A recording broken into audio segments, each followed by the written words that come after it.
Hey there, welcome to Sleepbound Nights. I'm really glad you're here tonight. We're settling in with a beautiful story called The Bay of Glass and Salt, and I think it's going to be a lovely companion for wherever you are right now. It's written by Celia Marrowby, a writer with a background in travel writing and public history, who has this wonderful way of making you feel like you're standing right inside the places she describes. I think you're going to love spending time in her world. So wherever you are, under the covers, on the couch, maybe with the lights already low, just let yourself be here. There's nowhere else you need to be right now. Nothing waiting for you that can't wait a little longer. Before we begin, I want to talk for a moment about something that comes up gently in tonight's story. And it's something I think a lot of us carry around without quite naming it. It's that feeling of having done something for so long that you've forgotten why you started. Not because the thing itself is bad, or because you made a wrong turn somewhere. Just because time passes, and somewhere along the way, the thing you loved became the thing you did, and then just the thing you had to do. And the version of you that chose it in the first place, that curious, excited version, starts to feel like someone you used to know. If that sounds familiar, I want you to know that's okay. That doesn't mean something is broken. It doesn't mean you failed at anything. It might just mean you've been carrying something for a long time, and you haven't had a chance to set it down and look at it from a little distance. And here's the thing I find comforting about that. You don't have to have a big revelation. You don't have to quit everything or reinvent yourself overnight. Sometimes the shift is much smaller than that. Sometimes it's just noticing again, letting yourself pay attention to something without needing it to be productive or useful. Picking something up, a thought, a feeling, a small detail in your day, and just holding it for a moment. Not explaining it, not turning it into anything, just saying, oh, there you are, I see you. That kind of attention, quiet, unhurried, without an agenda, it can feel like such a small thing, but it's actually a kind of kindness you give yourself, a way of saying that you're still here, still present, still part of your own life. Not just narrating it from the outside, but living inside it. And you know, you don't have to do it perfectly. You don't have to do it every day. You just have to be willing, now and then, to slow down long enough to notice what's already there. The things that have been waiting, patiently, gently, for you to look their way again. So tonight, let's practice that together. Let's just be here. Let's pay attention without needing anything in return. Now let's close our eyes. Listen to the sound of my voice as we make our way to a small island in the Mediterranean. It's afternoon, and the sun is warm, and a ferry with peeling blue paint is rocking gently across turquoise water. The air smells of salt. The light is golden on the stone, and somewhere ahead, on a quiet shore, where the tide leaves its small treasures behind, our story is waiting to begin. The ferry from Valletta pitched gently as it rounded the headland, and Harriet Crane gripped the salt-roughened rail with both hands, watching the main island recede into haze behind her.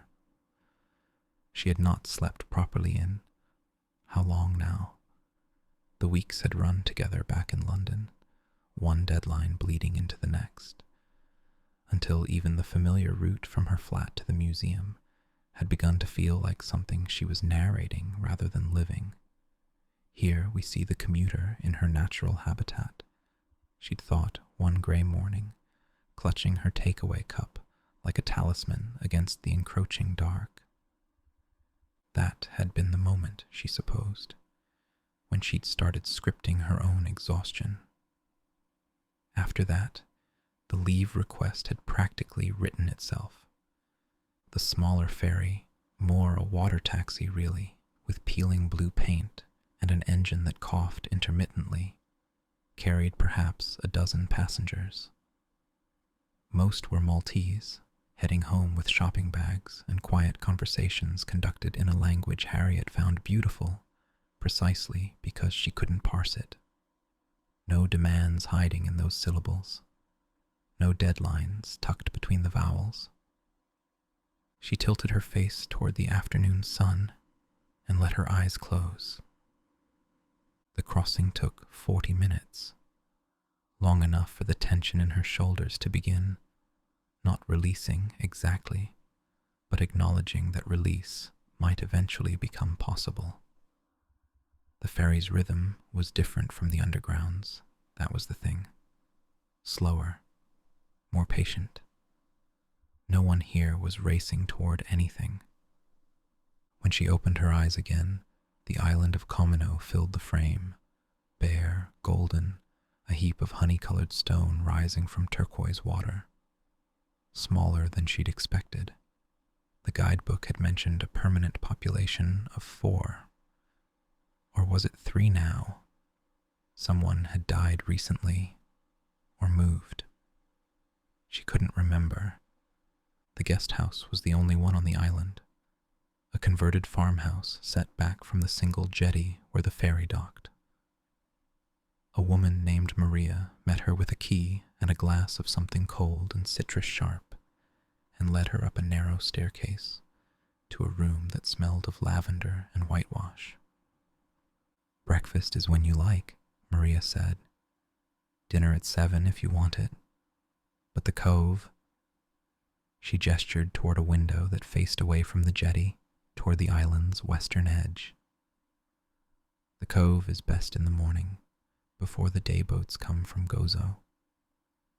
Harriet thanked her and sat on the edge of the bed for a long moment after she'd gone, looking at nothing in particular. The room was small and very clean. White walls, blue shutters. A single watercolor of fishing boats hung above a chest of drawers that had been painted the color of seafoam sometime in the previous century. Through the open window came the sound of water moving against stone. Not waves, exactly, but something gentler. A conversation the sea was having with itself. She unpacked her recording equipment out of habit, arranging the portable microphone and digital recorder on the bedside table, the way she might have arranged a pen and notebook. Tools of the trade. Then she pushed them to one side and lay down on the bed, still wearing her traveling clothes, and let the soft weight of exhaustion pull her under. She dreamed of the museum. In the dream, she was walking through the Roman galleries after hours, her footsteps echoing on marble floors, but every display case she passed was empty, glass boxes containing nothing but their own reflections, and her voice, her recorded voice, was playing from speakers she couldn't locate, narrating exhibits that had vanished. Notice the craftsmanship in the absent vessel. Observe how nothing catches the light. She woke to darkness and the distant sound of someone singing. Morning arrived slowly, the way mornings should but rarely did in London. Harriet lay in bed and watched the light change on the ceiling, pink to gold to warm white, and felt nothing in particular except a mild, pleasant confusion about what day it was. Thursday? She checked her phone. Friday. It didn't matter. Breakfast was served on a terrace overlooking the water. Strong coffee, bread still warm from the oven, honey in a small clay pot that looked handmade. Maria's husband, George, she learned, though he seemed to prefer silence to introductions, brought out a plate of sliced tomatoes, dressed with olive oil and something green and fragrant. Harriet ate without haste, without checking her email, without thinking about the stack of unfinished scripts sitting on her desk 4,000 miles away. The cove was a 15-minute walk along a path that wound between low scrub and pale stone. The sun was still gentle, the air carrying that particular quality of early morning near water, clean and faintly saline, full of the promise of warmth, without yet delivering it. Harriet followed the path with her hands in her pockets, and when the ground began to slope downward and the turquoise flash of water appeared between the rocks ahead, she felt something in her chest loosen by half a degree. The Blue Lagoon, Maria had called it, though the maps gave it a Maltese name Harriet couldn't pronounce.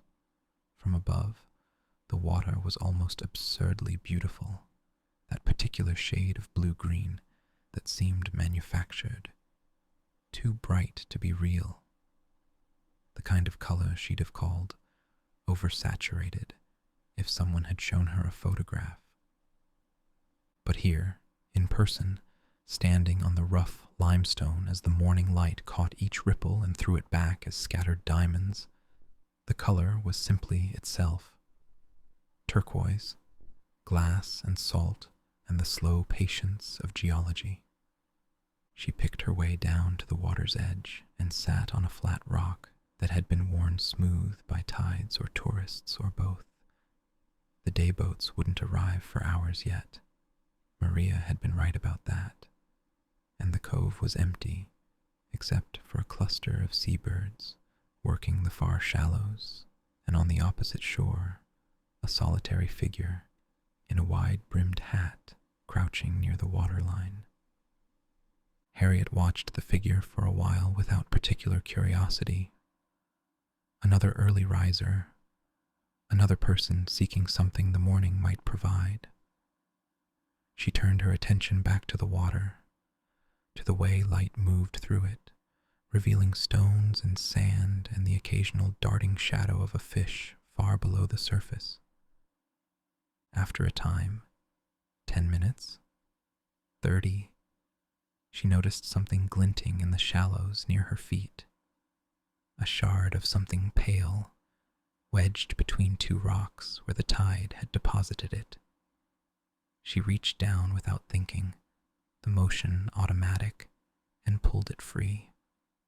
Ceramic, a fragment no larger than her thumb, edges worn smooth by the sea. One side showed the ghost of a glaze, blue perhaps, though the color had faded to something between gray and suggestion. The other side was rough, unfinished, the bare clay exposed where it had broken from whatever vessel it had once been part of. She turned it over in her palm, feeling the texture against her skin. A piece of something broken, a remnant. How old? Impossible to say. Could be Victorian, could be medieval, could be, well, could be anything really. The Mediterranean didn't give up its secrets easily. That one's been in the water a long time. Harriet startled, nearly dropping the shard. The figure from across the cove had approached without her noticing, a woman roughly her own age, perhaps a bit older, with sun-browned skin and the kind of practical clothing that spoke of work rather than leisure.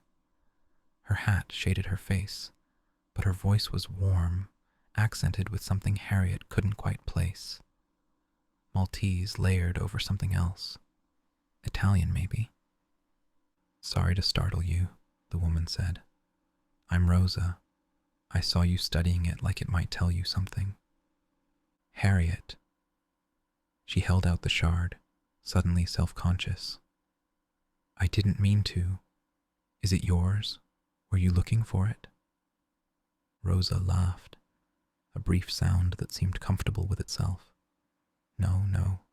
I was just doing my morning survey, looking for fragments. The cove collects them. Pottery, glass, sometimes older things. The currents bring them in, and the tides leave them behind. A survey? Volunteer work. There's a small group of us. We document what we find, photograph it, add it to a registry. Most of it's nothing special. Broken dishes from fishing boats, modern rubbish. But sometimes, she paused, tilting her head toward the shard in Harriet's hand. Sometimes the water gives back something that's been waiting a very long time to be found. Harriet looked down at the fragment. Such a small thing. Easy to miss, easy to dismiss. What happens to them? She asked. The pieces you find? Depends. The valuable ones, actual antiquities, go to the Heritage Authority on Malta. The rest, we keep records. Photographs, measurements, provenance notes. There's a small display at the community center in Victoria, Gozo, across the channel. Nothing grand, just a collection, a way of... Rosa made a gesture that encompassed the water, the stones, the morning light. A way of saying these things mattered, even if we don't know exactly what they were. Harriet turned the shard over again. The ghost blue glaze caught the sun. I used to do something like this, she said. The words came out before she'd quite decided to speak them. At a museum, not finding things. That was other people's work, but making them matter, writing about them, recording explanations so visitors could understand. Audio guides? Yes. That's important work, Rosa said, telling the story. Harriet wanted to say it doesn't feel important anymore, but the thought was too raw, too close to the surface. Instead, she held out the shard. Do you want this? For your registry?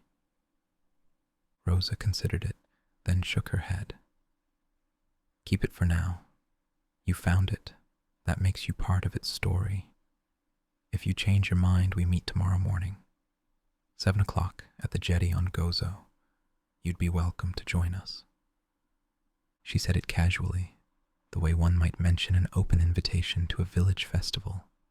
No pressure, no expectation, just the offer hanging in the warm air between them. I might, Harriet said. Thank you. Rosa nodded and moved on, continuing her slow circuit of the water line, pausing occasionally to bend and examine something the tide had left behind. Harriet watched her go, then looked down at the shard in her palm once more. A fragment of something broken, worn smooth by salt and time, waiting perhaps for someone to find it, waiting to matter again. She slipped it into her pocket and stayed by the water until the first day boat appeared on the horizon, cutting a white line across the turquoise calm. That evening, Harriet sat on the guest house terrace with a glass of the local wine, dry, golden, tasting faintly of the limestone hills it had been grown on, and watched the sun descend into the water. The sky went through colors she didn't have words for. Salmon and apricot, and the palest green at the horizon, where day was reluctantly handing itself over to night. The ceramic shard sat on the table beside her glass, catching the last of the light. She had tried, that afternoon, to nap, had lain on the narrow bed with the shutters half closed and the ceiling fan turning its slow, patient circles, and had found herself instead remembering, not the work itself. She could no longer separate one project from the next, one gallery from another, but the feeling of it, the way enthusiasm had slowly been replaced by competence, competence by routine, routine by a kind of numbness that she hadn't even recognized as numbness until it was all she could feel. 14 years at the museum, 14 years of translating scholarship into something the public could digest. 14 years of other people's discoveries, other people's stories.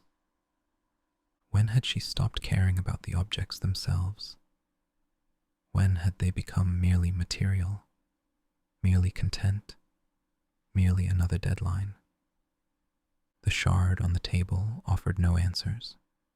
It simply sat there, patient, the ghost of its glaze catching light it had no right to still respond to. "You're staying, then?" Maria appeared with a plate of something warm and fragrant, small pastries, golden brown, steam rising from their seams. "Dinner's in an hour, but you look like you might need something. These are ftira, nothing fancy. Bread and tomatoes and whatever cheese I had left." "Thank you." Harriet took one, the pastry flaking warm against her fingers. The taste was simple and good. Salt and ripeness and the deep, slow richness of olive oil. "You found something at the cove," Maria observed, nodding toward the shard. "Rosa mentioned she'd spoken with you." "You know Rosa?" "Everyone knows everyone here. She's been doing her surveys for, must be 8 years now, since she retired from teaching. History, I think, or archaeology, something with old things." Maria settled into the chair opposite, moving with the unhurried ease of someone who had lived most of her life in places where time behaved differently. Her hands were capable and worn, the hands of a woman who had spent years making things: bread, beds, a life on an island with a population of 4. "The surveys matter to her," Maria continued. "She says every piece of history lost is a story we'll never hear, even the small pieces, even the broken ones." Harriet looked at the shard. "I don't know what story this one tells." "Maybe that's not the point. Maybe it's enough just to hold it, to say you were here, you mattered, someone remembers." Maria shrugged, a motion that seemed to encompass an entire philosophy. "I don't know. I just run a guest house. But Rosa, she believes in it. The preservation, the documentation. She says it's like tending a garden no one will ever see the whole of. You just do your corner and trust it adds up to something." After Maria left, Harriet sat with the pastry and the wine and the shard, watching the last light fade from the sky. The stars came out gradually, revealing themselves one by one, as if unsure of their welcome. She thought about gardens, about corners, about 14 years of tending a small portion of something much larger, never seeing the whole. Before she went to bed, she set the shard on her bedside table, next to the recording equipment she still hadn't used. She woke at 5:30 with no alarm, her body adjusting already to the island's rhythms. For a moment she lay still, listening to the silence, which wasn't really silence at all, but rather the soft layering of sounds that passed for quiet in a place without traffic or crowds: birdsong, the distant lap of water, the creak of old wood settling into morning, the jetty on Gozo. 7 o'clock. Rosa's invitation hung in her mind, neither demand nor expectation, just possibility. She found herself dressing, gathering the shard into her pocket, walking down to the harbor where a smaller boat than yesterday's ferry waited to make the short crossing. The water was calm, glass smooth, reflecting the pale pre-dawn sky like a mirror uncertain of what it was meant to show. The crossing took 15 minutes. Gozo rose ahead, larger than Camino, greener, dotted with the pale blocks of villages climbing its hills. The jetty where she disembarked was modest, a few fishing boats tied alongside, the smell of salt and diesel, and the particular freshness that exists only in the minutes before sunrise. Rosa was already there, along with 3 others, 2 men around retirement age, one tall and thin, one shorter and broader, both with the weathered look of lifelong fishermen, and a younger woman with close-cropped hair and a camera bag slung across her chest. "You came." Rosa sounded pleased, but not surprised. "Everyone, this is Harriet. She found something interesting yesterday." The introductions were brief and warm. Anton, tall, thin, had been a boat captain for 40 years. Emmanuel, short, broad, ran the only bakery in Ixlendi. And Delia, the photographer, visiting from London, here for the summer to document, as she put it, things that aren't going anywhere fast. "What do we do?" Harriet asked. "Walk the shoreline," Rosa said. "Look for what the water's left us. Photograph everything, note the location, bag anything that might be significant. We meet back here at 10. Compare notes. Decide what goes to the registry." It sounded simple. It was simple. And yet, as they spread out along the beach, a different cove than yesterday, this one rockier, less immediately beautiful, but somehow more revealing, Harriet felt something shift in the quality of her attention. She wasn't looking for anything in particular. That was the thing. She was just looking, noticing the way the stones were layered, the patterns left by receding tides, the occasional glint of something that might be glass or might be sea-worn pebble. Each step required nothing but itself. Each moment was complete. By 8 o'clock, she had found 3 fragments of what might be ceramic, a piece of green glass smoothed to the texture of sea ice, and what Anton assured her was simply a shell, though a particularly interesting one, a species that had become rare in these waters, worth photographing anyway. "You have good eyes," Emmanuel said, pausing beside her as she crouched near a tide pool. "You see what's there, not what you expect to be there." "I spent a long time looking at objects in glass cases," she said. "I suppose I learned to pay attention." "But did you enjoy it, the paying attention?" The question caught her off guard. "I used to," she admitted. "Before it became—" She gestured vaguely, trying to capture 14 years of gradual erosion in emotion. "Before it became work," Emmanuel supplied. His face was kind, creased by sun and years of smiling. "Before it became only work. Before I forgot why I'd started."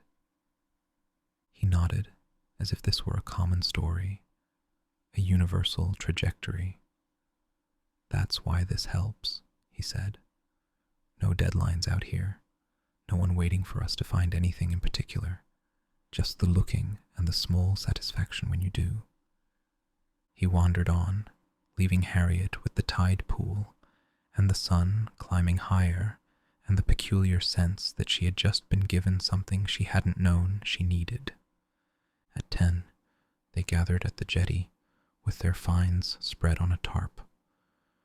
Rosa produced a notebook already half filled with careful handwriting, and Delia began photographing each piece while the others described where they'd found it. Ceramic, probably 19th century domestic. See the glaze pattern? Very common in kitchenware of the period. Glass, could be older.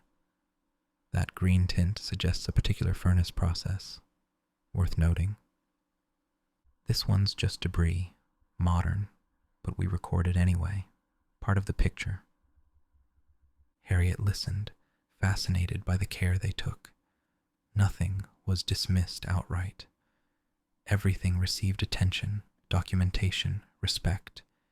Even the broken pieces, even the ones that would never end up in any museum, any display, any story but this one. The registry of what the sea had surrendered and strangers had thought worth preserving. When her turn came, she produced the shard from the day before, the ghost blue fragment she'd carried with her, like a talisman. "Ah," Rosa said, taking it carefully. "Yes, this one's interesting. The glaze suggests something older, 16th century maybe, Sicilian influence. Hard to say without proper analysis, but the wear pattern..." She turned it in the light, her expression thoughtful. "This has been in the water a very long time, decades at least, maybe longer." "What would it have been?" Harriet asked. "Part of what?" "Could be anything. A plate, a jar, a decorative tile. Something someone made, used, lost. Something that broke and was forgotten until the water decided to give it back." Rosa handed it to Delia for photographing, then returned her attention to Harriet. "You can keep it," she said, "if you want. It's not valuable in any official sense, but it found you for a reason, maybe. That's worth something, too." Harriet thought about the museum, about the carefully climate-controlled cases, and the precisely worded labels, and the endless, endless pressure to make everything meaningful for someone else. "Could I bring it back for the display instead?" she asked. "The one in Victoria, is that allowed?" Rosa smiled. "Allowed and welcomed. We'll find a place for it. Every piece has its place, eventually." The community center in Victoria was a modest building off the main square, its walls pale yellow, its windows overlooking a garden that had gone slightly to seed in the summer heat. Inside, a single room had been set aside for what Rosa called the collection, a series of display cases along one wall, each containing fragments like the ones they'd gathered that morning. There were no proper labels, no audio guides, no interpretation panels explaining significance or context, just handwritten cards beneath each piece. Found, 2019, Dweidra coastline. Ceramic, date unknown. Donated by Aborg. Glass fragment, green, possibly Venetian. Found 2021, Marsalforn. Donated by survey volunteers. Shell, Coronia tritonis. Rare. Found 2023, ex Lendi. Photographed and returned to sea. Harriet moved along the cases slowly, reading each card, looking at each fragment. Such small things, such careful attention paid to each one. The room had the quality of a chapel, she thought, not sacred exactly, but set apart. A space where ordinary objects were permitted to be more than their material components. "It's not much," Rosa said, coming to stand beside her. "Not compared to what you're used to. The grand museums, the proper collections." "It's different," Harriet said, and then, because the word didn't capture it, "it's gentler. There's no argument being made here, no thesis, just the objects, and the fact that someone thought they were worth keeping. That's the idea." Rosa touched the glass of one case lightly, as if greeting an old friend. "We can't explain everything. We can't know everything. But we can notice. We can say this existed. This mattered. This was here. Sometimes that's enough."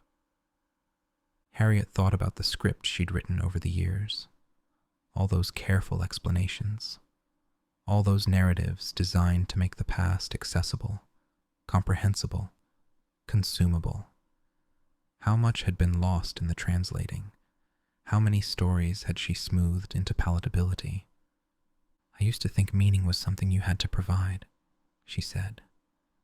"That without context, objects were just, I don't know, mute, waiting for someone to speak for them. And not sure. She looked at the ghost blue shard, still in her pocket, still waiting for its place. Maybe some things just want to be held, not explained, just acknowledged. Rosa nodded, and the silence between them was comfortable, easy, full of nothing that needed to be said. That evening, back on Camino, Harriet sat on the terrace again, with the recording equipment she'd finally brought down from her room. The microphone sat on the table, unconnected, looking faintly accusatory. She had spent 14 years recording for other people, speaking to imagined listeners, guiding them through spaces she knew by heart, but no longer felt. Somewhere along the way, her voice had become just another tool, functional, professional, empty of anything she might have called her own. But today, walking the shoreline with strangers who had become not friends exactly, but something related, she had felt the first stirrings of something that might be described as curiosity, not about the fragments themselves, but about the act of finding them, the attention required, the patience, the willingness to look without knowing what you were looking for. She picked up the microphone, plugged it in, hit record. She stopped, started again. I'm in Malta, on a small island off a slightly larger island. I came here because I was tired in a way I couldn't explain, and I thought maybe. She stopped again. The recording light blinked its patient red. I found a piece of ceramic yesterday, both days. One I kept, one I gave away to a display no one official will ever see. Both of them matter, I think, or neither. I'm not sure there's a difference anymore. The words came out rough, unscripted, nothing like the polished narration she'd spent her career perfecting. But they were hers. They sounded like her, she realized, or like someone she'd been once, before the exhaustion had sanded away everything that wasn't necessary for the next deadline. I used to think the job was about making things meaningful, translating the past for people who didn't have time to sit with it themselves. But maybe. She paused, watching the light fade over the water. Maybe meaning isn't something you provide.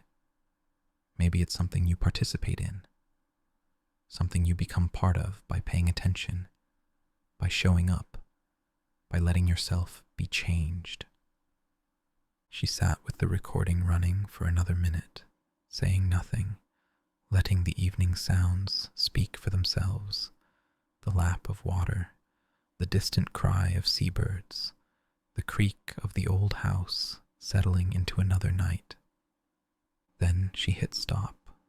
It wasn't a script, wasn't anything she could use, probably, but it was hers. Her last full day began the same way the others had. Early morning light, strong coffee, the walk down to the cove before the boats arrived.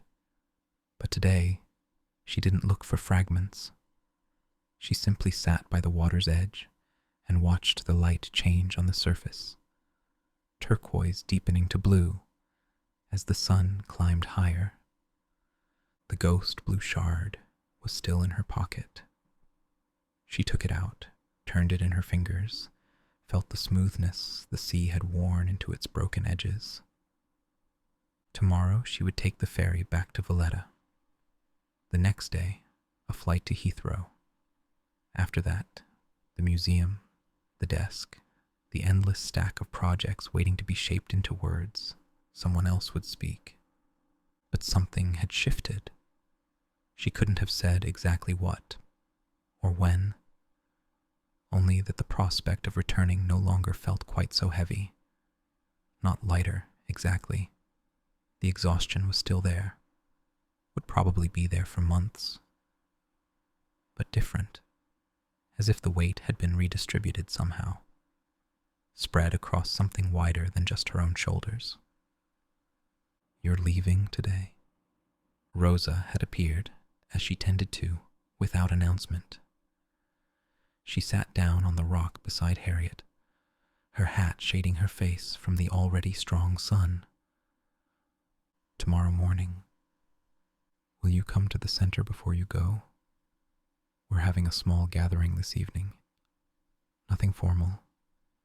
Just dinner, some of the volunteers, maybe a few local people who like to know what we've been finding." Harriet looked at the shard in her palm. "I wanted to bring this for the display." "Then bring it. We'll find a place for it together." The gathering was indeed small. Rosa, Anton, Emmanuel, Delia, and a half-dozen others Harriet hadn't met before. They convened in the back room of a restaurant that seemed to exist primarily for the locals. The menu handwritten, the wine served from unmarked bottles, the conversation flowing in overlapping streams of Maltese and English, and something that might have been Italian. Harriet sat near the window, watching the evening light paint the square outside in shades of gold and rose. The ghost blue shard sat on the table in front of her, its edges catching the candlelight. "Have you decided what you'll write on the card?" Rosa asked, settling into the chair across from her. "I was thinking—" Harriet hesitated. The cards in the display were simple, factual, found, date, location, donor. But something felt incomplete about reducing the fragment to those bare facts. "Could I write something longer?" she asked. "Not a full explanation, just, I don't know, something about what it meant to find it." Rosa considered this, her face thoughtful. "We don't usually, but I don't see why not. The collection isn't a museum after all. It's ours. We make the rules." After dinner, they walked together to the community center. The display room was quiet, lit only by the fading light from the garden window and a few electric sconces along the walls. Rosa unlocked one of the cases and gestured for Harriet to place the shard inside. She set it down carefully, arranging it so the ghost of the glaze caught the light. Then she took the blank card Rosa handed her, and after a moment's thought, began to write. "Ceramic fragment, probably 16th century, found July 2024, Blue Lagoon, Comino. Donated by H. Crane." She paused, then added, "I found this piece in the shallows on a morning I wasn't looking for anything. I was tired, had been tired for a long time, and I thought maybe the sea might have something to say that I'd forgotten how to hear. This shard didn't say anything. It just waited to be noticed. Sometimes that's enough." She placed the card beneath the fragment and stepped back. It looked right somehow. Not valuable, not remarkable, not even particularly beautiful. Just present. Just there. Part of a collection of things that had been found by people who thought they were worth keeping. "It's good," Rosa said quietly. "What you wrote. It's probably too long, too personal. Personal is allowed. This is a personal place." Rosa closed the case gently, then turned to face her. "What will you do when you go back?" Harriet didn't have an answer, or rather, she had too many. Go back to work, resign entirely, take more leave, change departments, retrain, disappear. The possibilities felt both overwhelming and strangely unimportant. "I think," she said slowly, "I might try recording something different. Not for the museum, not for anyone, really. Just for myself. To see if I still know how to notice things. To see if I can speak without explaining." "That sounds like a start." "It's probably nothing. Probably won't lead anywhere." "Probably," Rosa agreed. "But you won't know until you try. And trying is—" She made that gesture again, the one that seemed to encompass everything, the sea, the stones, the fragments that washed ashore and waited to be found. Trying is most of what we have. That night, back in her room at the guest house, Harriet picked up the microphone one more time. The window was open. Through it came the sounds of the island at rest, water moving against stone, the occasional cry of a night bird, the soft rustle of wind through the dry scrub on the hillside. She hit record. "This is a story about a piece of ceramic that spent a long time in the water," she began. "Maybe centuries, maybe less. No one knows for certain. What we know is this. Someone made it, once. Someone used it, probably. And then, through accident or violence or simple time, it broke and sank and was forgotten. But the sea doesn't forget the way we do. The sea holds things, turns them over, smooths their edges, carries them from place to place. And sometimes, when conditions are right, or maybe just when the time is right, the sea gives them back. Not to the people who lost them, not to anyone who knows what they were, just to whoever happens to be looking that particular morning at that particular stretch of shoreline. I was looking, not for anything in particular. I was tired in a way I couldn't explain, and I thought maybe if I went somewhere quiet, somewhere the deadlines couldn't reach, I might remember something I'd forgotten. What I remembered was this. Attention is a kind of love. Noticing is a kind of prayer. When we stop to look at something, really look, without agenda, without needing it to be anything other than what it is, we become part of its story. That's what the volunteers do here. They walk the shorelines and collect what the water has surrendered, and they write it down, and they photograph it, and they find places for it in a display that no one official will ever recognize. They do it not because the fragments are valuable, most of them aren't, but because the act of preservation is itself meaningful. The act of saying you were here, you mattered. I used to think meaning was something I had to provide, that without my words, my explanations, the past would remain locked away, inaccessible. But I was wrong. Meaning isn't provided. It's participated in. It emerges from attention, from care, from the willingness to show up and look without knowing what you'll find. I'm going home tomorrow, back to the museum, the desk, the scripts waiting to be written, but I'm bringing something with me, not a shard. I gave that away to a display case where it will sit beside other found things, other fragments, other stories no one will ever fully know. What I'm bringing is the memory of finding it, the way the morning light hit the water, the weight of it in my palm, the woman who stopped to tell me it had been waiting a long time. That's enough, I think. It has to be enough. We can't hold everything. We can't preserve everything, but we can notice what we're given for as long as we have it. We can say this is here, this matters, I'm paying attention.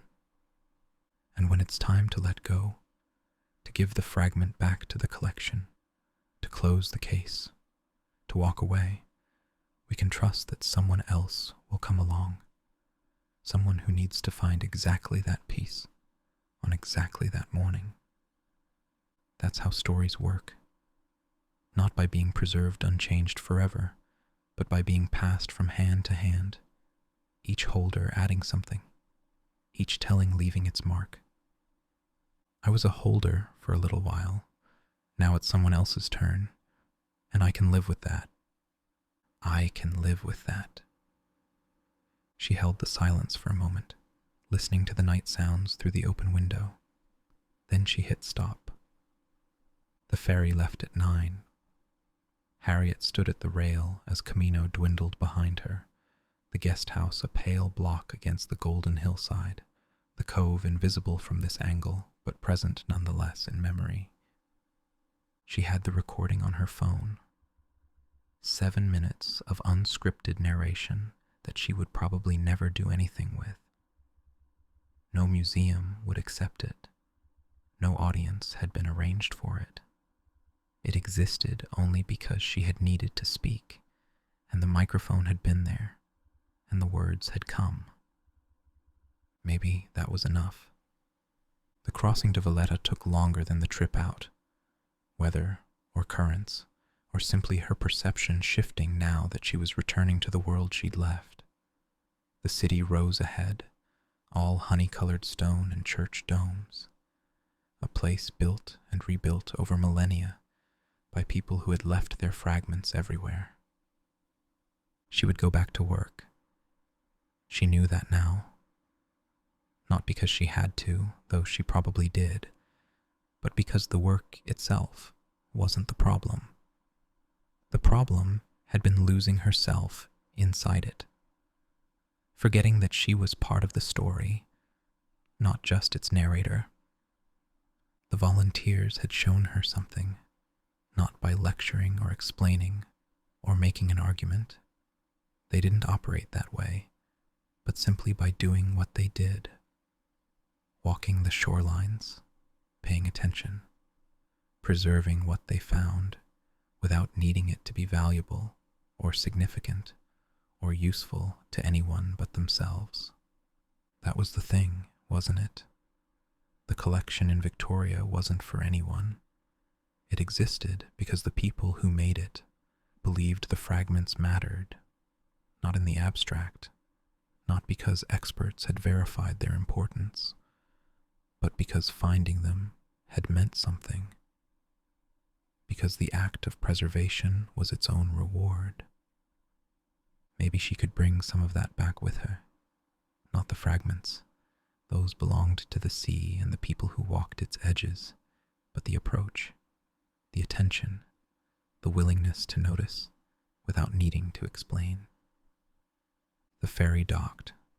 Harriet gathered her bags and stepped ashore into the noise and heat of the city, feeling neither lighter nor heavier than she had when she'd left, only different, rearranged, like a fragment that had been tumbled by the waves and returned to shore with new edges, new textures, new possibilities for fitting into whatever collection might eventually claim her. She walked through the streets toward the hotel where she'd spend her final night, past churches and palazzos and small squares, where old men sat in the shade and children ran between fountains. The city hummed with life, with history, with the accumulated weight of centuries. Once, she would have narrated it in her head, would have composed descriptions, explanations, carefully crafted phrases designed to make it all accessible to an imagined audience. Now she simply walked and looked and let the city be what it was without needing her to translate. That evening, she sat by her hotel window and listened to the recording one more time. Her voice sounded different than she remembered, rougher, less polished, more uncertain, but also more present, more alive. The voice of someone who was feeling her way toward something, rather than someone who had all the answers already prepared. She thought about the fragment, sitting now in its case in Victoria. She thought about Rosa, walking the shorelines tomorrow morning, and the next morning, and the morning after that. She thought about all the things the sea had yet to give back, all the stories waiting to be found, and she thought about herself, not as narrator, not as writer, not as keeper of other people's histories, but simply as someone who was here, present, paying attention. That was the threshold, she realized. Not burnout as an ending, but burnout as a doorway. a passage from one way of being to another. The work wouldn't change. Deadlines would still exist. Scripts would still need writing. The endless explanations would continue. But maybe she could change her relationship to it, could remember that she was part of the story, not just its voice, could bring to each project some fragment of what she'd found here, the attention, the care, the willingness to let things matter simply because they did. She opened a new file on her phone and began to write. Not a script, not yet, but notes, fragments, the beginnings of something that might, eventually, become a new way of working, or might not. It didn't matter. Remember to look, she wrote. Remember to notice. Remember that every object was made by someone, used by someone, lost by someone. Remember that preservation is an act of love. Remember that you are part of the story. Remember to come back. She saved the file and set the phone aside. Outside, the Maltese night was settling over the city, soft and warm and full of sounds she was only beginning to learn how to hear. Tomorrow, she would fly home. Tomorrow, the world she'd left would reclaim her, with all its demands and deadlines and expectations. But tonight, she was still here, still holding the memory of a morning by the water, a fragment in her palm, a stranger's voice saying that one's been in the water a long time. She lay back on the bed and let her eyes close. The recording played again in her mind, her own voice, uncertain and reaching, speaking to no one and everyone. We can't hold everything. We can't preserve everything. But we can notice what we're given for as long as we have it. And that would have to be enough. It would be enough.